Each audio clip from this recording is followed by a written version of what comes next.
அனைத்து மாணவர்களுக்கும் இனிய காலை வணக்கம். வேதியியலில் அணு அமைப்புங்கிற பாடம் நடத்தி முடிச்சுட்டு மதிப்பீடு பார்த்துட்ருக்கோம். மதிப்பீடில் நம்ம போன வீடியோவில் என்ன பார்த்தோன்னா, விரிவான விடையளி இந்த இணைதிறனை கண்டுபிடிப்பது கொடுத்துருந்தாங்க. வேதி வாய்ப்பாட்டை எழுதுக கொடுத்துருந்தாங்க. 3வது கேள்வி பார்த்திங்கன்னா, ஒரு வேதி வினையை நாம் எப்படி நாம் சமப்படுத்தி எழுதணும் அப்படிங்கிறதுக்கான ஒரு 4 வேதி வினைகளை நாம் சமன்பாட்டின் மூலியமாக எழுதி அதை நம்ம சமன் செஞ்சோம். இப்போ இதனுடைய தொடர்ச்சியை பார்க்கலாம். 5th ரோமனில் 1வது கேள்வி, 2வது கேள்வி, 3வது கேள்வி வரைக்கும் பார்த்துருக்குறோம். 4th கொஷின் 4வது கேள்வி என்னங்கிறது இப்போது பார்க்கலாம். 4th கொஷின் பார்த்தீங்கன்னா, கீழ்காணும் சமன்பாடுகளை சமன் செய்க. இதுக்கு முன்னாடி கொஷின் பார்த்தீங்கன்னா உங்களுக்கு வார்த்தையால் கொடுத்துருந்தாங்க. அதை நம்ம சமன்பாட்டாக எழுதி அப்புறம் சமன் செஞ்சோம். 4வது கேள்வியில் உங்களுக்கு டைரெக்டாக என்ன கொடுத்துருக்காங்கன்னா, சமன்பாடே கொடுத்துருக்குறாங்க. இதை நாம் சமன் செய்ய வேண்டும். சரி, 1வது கேள்வி, Na கூட்டல் O2 gives Na2O. அதாவது சோடியமும் ஆக்சிஜனும் சேர்ந்தால் சோடியம் ஆக்சைடு கிடைக்கும். ஸோ Na சோடியம், O2னா ஆக்சிஜன், கிடைக்கக்கூடிய அந்த விளைபொருள் Na2Oங்கிறது சோடியம் ஆக்சைடு. இது கொடுத்துருக்காங்க. இது சமம்னா இருக்குதா அப்படின்னு பார்த்தீங்கன்னா சமமாக இல்லை. சோடியம் 1 தான் இருக்குது, இந்த பக்கம் 2 இருக்குது. அப்போ என்ன செஞ்சுருக்காங்கன்னா, சோடியத்துக்கு முன்னாடி 4 சேர்த்துருக்காங்க. 4Na அப்படின்னா 4 சேர்த்துருக்கு. அப்படின்னா இந்த பக்கம் என்ன பண்ணணும், Na2O சோடியம் ஆக்சைடுக்கு முன்னாடியே 2ன்னு போட்டுக்கிட்டால் என்னாச்சு, சோடியம் 2 பக்கமும் 4 அணுக்கள் வந்துருச்சு. ஆக்சிஜன் இருபுறமும் 2 அணுக்கள் வந்துருச்சு. ஸோ சமன் செய்யப்பட்டது.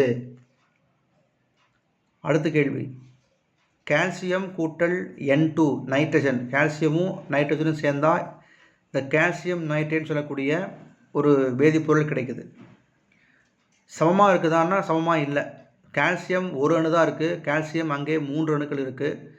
நைட்ரஜன் 2 அணுக்கள் இருக்குது, அங்கே நைட்ரஜன் 2 அணுக்கள் இருக்குது. ஸோ கால்சியம் சமமாக இல்லை. என்ன செய்யலாம், Caக்கு முன்னாடி ஒரே ஒரு 3 அப்படின்னு போட்டுக்கிட்டோம். ஸோ 3Caன்னு போட்டால் வேலை முடிஞ்சு. ஸோ இந்த பக்கம் பார்த்தீங்கன்னா கால்சியம் 3 அணுக்கள், அந்த சைடு கால்சியம் 3 அணுக்கள், அதாவது இடதுபுறமும் வலதுபுறமும் கால்சியம் 3 அணுக்கள் வந்துருச்சு. நைட்ரஜன் 2 அணுக்கள், இந்த பக்கமும் நைட்ரஜன் 2 அணுக்கள் சரியாக போச்சு. ஸோ இந்த சமன்பாட்டை சமன் செய்து விட்டோம். அடுத்தது பார்த்தீங்கன்னா, N2னா நைட்ரஜன், H2னா ஹைட்ரஜன். என்ன கிடைக்குது, அமோனியா கிடைக்குது. NH3ங்கிறது அமோனியா. சமமாக இருக்கானா சமமாக இல்லை.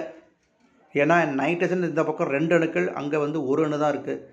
இதே மாதிரி ஹைட்ரஜன் 2 அணுக்கள் இருக்குது, அங்கே 3 அணுக்கள் இருக்குது. என்ன செய்யலைன்னா, H2க்கு முன்னாடி 3 போட்டுக்கிட்டோம், அமோனியாவுக்கு முன்னாடி 2 போட்டுக்கிட்டோம். இப்போ பார்த்தீங்கன்னா உங்களுக்கு அணுக்கள் சமமாக இருக்கும்.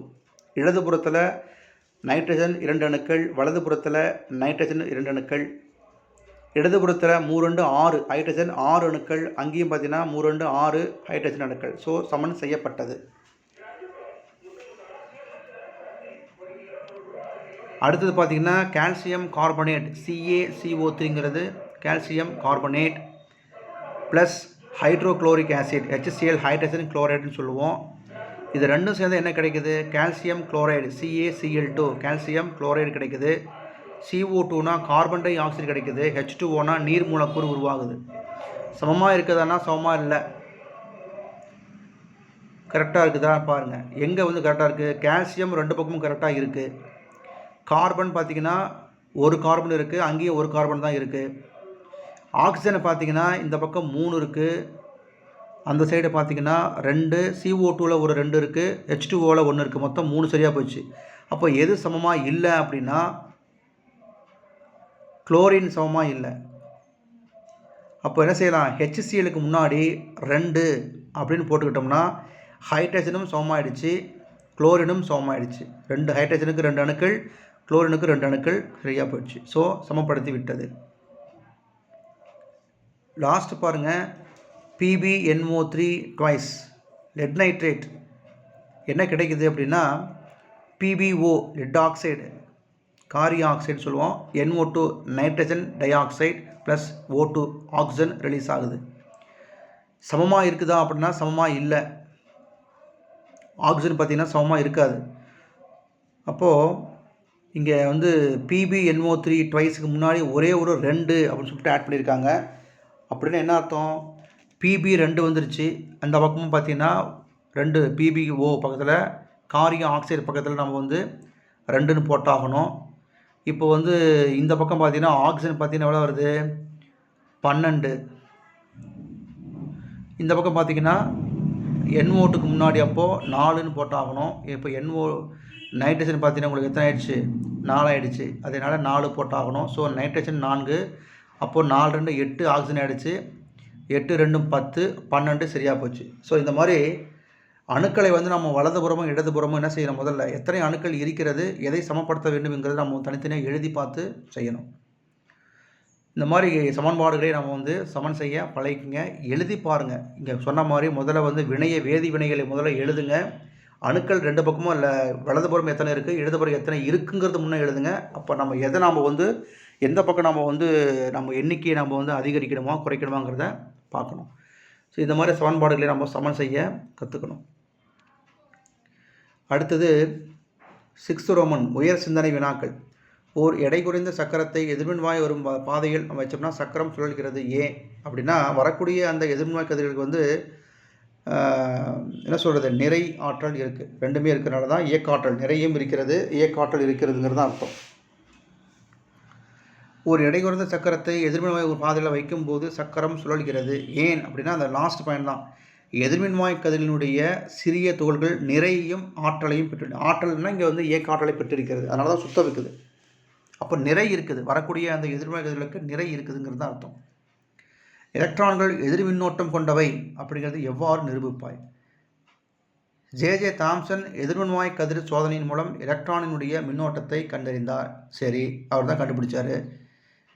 சோதனை மூலமாக எலக்ட்ரான்கள் எதிர் மின்னோட்டம் கொண்டவை என அப்படிங்கிற நம்ம தெரிஞ்சுக்கலாங்கிறாரு. அப்போது ஒரு சோதனை மூலியமாக நமக்கு வந்து செஞ்சு பார்த்துக்கிட்டோம். இப்போது காந்தப்புலம் வச்சு பார்த்தாலும் சரி, மின்புலத்தை வச்சு பார்த்தாலும் சரி, என்ன செய்யுது? விளக்கம் அடைகிறது. ஏன் விளக்கம் அடைகிறதுனா, வரக்கூடியவைகள் எதிர் மின்னோட்டம் கொண்ட கதிர்களாகத்தான் இருக்குதுங்கிறது தான் அர்த்தம். 3rd question.